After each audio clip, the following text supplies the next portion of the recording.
You know, the argument about the wind towards their own borders and towards their own country doesn't work, because from what we observe, the situation with the Zaporizhia nuclear power plants, completely mined by the Russian occupiers right now, and this is very threatening situation. It might be another catastrophe, not only in Ukraine but on the European continent. They don't think about the winds and its direction towards their country. No, they don't. It can be used like a weapon to stop the counteroffensive or any other maybe actions of Ukraine soldiers or army, or not? No, it can't. It can't, because Why? you just go around the outside. Why are you so sure? Because I've been studying this for 50 years. You just go around the outside. It is a large bomb that's dirty. It's only the same. There's more power with tactical nuclear weapons. There is more power in the engine, in the fuel, than there is in the actual warhead.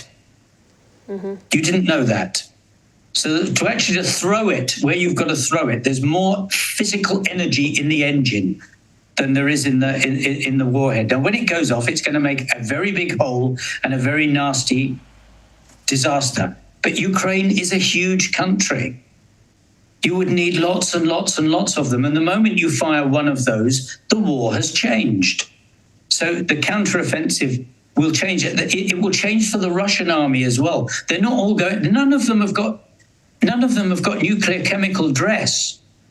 Okay, so they're not sitting there with their helmets and everything else. They haven't got any. So what are they going to do when a nuclear weapon goes off in front of them, blinds all those who haven't been told it's going to be fired, because they will be blinded?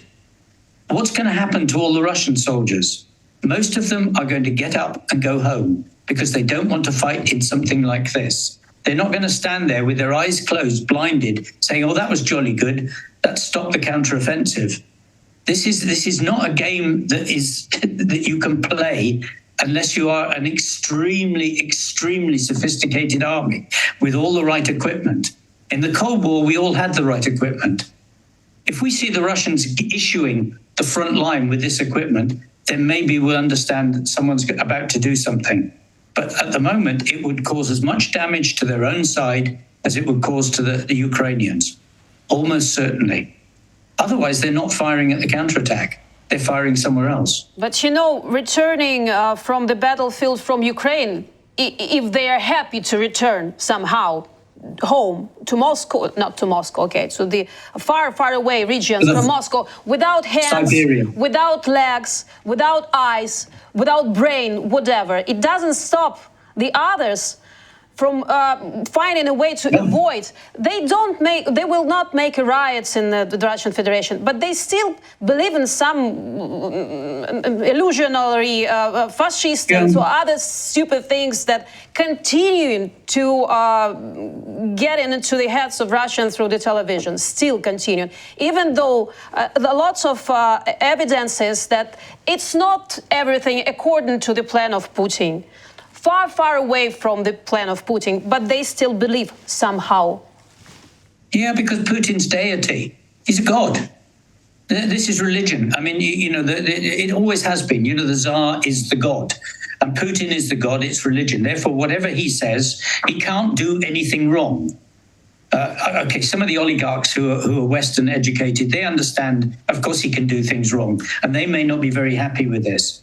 But none of his close coterie of oligarchs are going to be very happy at the thought of nuclear weapons being fired. Remember how many of these people around Putin have got their families in the West, in the Netherlands, in Britain, in Monaco, lots of them. Are they really, really going to want to start a nuclear war where their children and wives are killed? I don't think so. One more very difficult question, but still I want to stress on it and want to hear your point of view.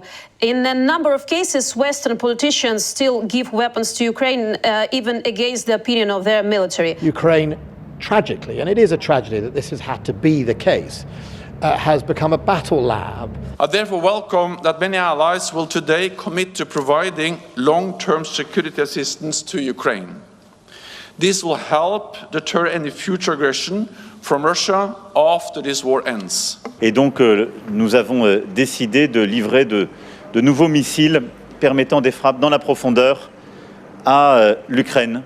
But on the other hand, sometimes they say the following argument: supporting Ukraine is a great idea, but first decide how you will replenish our own arsenals and equipment and fleet. We talked about this in the beginning of our conversation, but still, I want to remember the conversation and an interview on Deutsche Welle television that journalist of this TV channel asked a German deputy in an interview with the same arguments. Are you going to continue the war on your own territory, I mean the German territory? So is this question relevant for other European countries, and particularly from Eastern Europe? Can it really be possible, the war with the NATO country in the nearest future? Oh, I think you've asked more than one question there. I mean, I think you need to go back to this thing about, why do generals say, don't give away all our weapons? Well, that's understandable because someone might actually ask them to fight.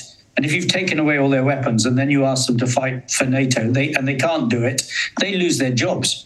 And everybody will blame them. So, there's a degree of tension between the military wanting to keep their military ability as an organization and the politicians who maybe see the wider picture.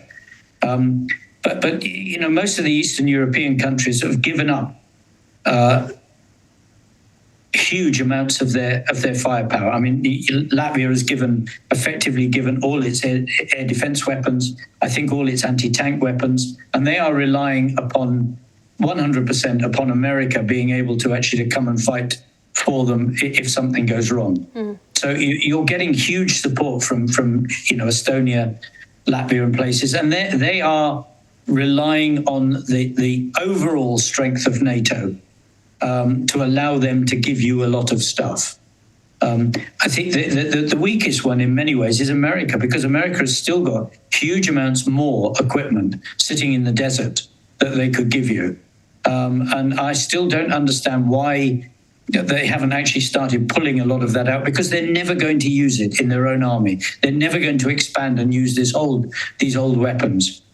Because they're just not going to. So I'm surprised America hasn't given you more. But NATO fighting, only if they're attacked. I don't see any political change on the horizon or hear of anything else. So maybe my final question will be about your prediction. At what point, according to all the facts that we discussed right now, the counteroffensive might be stopped or finished by Ukrainian side? I mean, by our decision and our ability. I don't think you will. I don't think you will, because I think that the mass of the population in Ukraine has decided this war has to be won. And I don't feel any weakness in that. I do feel I'm still suspicious about many of the people in government and parliament, and I say so regularly, that they were more likely to give in and accept the loss of Donetsk area and Crimea and carry on as they are. But the population is going to keep going. If it goes into another year or even another 2 years, I don't see people giving up yet. I think there's a lot more to do. And if anything, I would say the resolve is getting stronger from people, certainly amongst the women. There is a much, much stronger hardness amongst women in Ukraine about winning this war than I felt maybe a year ago. And one more thing, you told me that you don't see any decisions that can be proposed to Ukraine in a way of security for the rest 3, maybe 5 years for not letting Russia to do it again with Ukraine after the war ends? You said no ideas right now, but No. I wanted to ask in this direction. Yeah. What mostly threatens the politicians that don't have such idea? The nuclear weapon and nuclear war globally, or the collapse of Russian Federation and all the consequences that might bring it to the world, the migrant crisis, the nuclear weapon in the other hands of crazy people. No, neither of those things. Neither of those things. Their own political careers and their own parties and their own future in their own country. Selfishness above all. I'm sorry, but people. It's like Russians think that the world should respect them. Ukrainians think that everybody should be thinking about them and the Russia war. They're not. Look at where the politicians go on holiday from other countries and what they're doing, and how many of them stand up and talk about Ukraine regularly. You've got a great bunch in UK in the Parliament, strong, very powerful, and they do. But I tell you, there are an awful lot of politicians who give Ukraine 5 minutes a day. Still, because they don't believe they're at war. And until the West gets hurt, they won't believe they're at war. It will carry on in the same way that it's going at the moment. So thank you very much for your time. Thank you very much for your honest answers. Obviously, thank you very much for the help of the countries of European world in standing still here in Ukraine, independence with our soldiers and our army.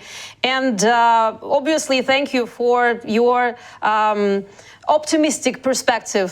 We're going to win. We are going to win. Yeah. It just may take a little longer than we want. That's all. We will.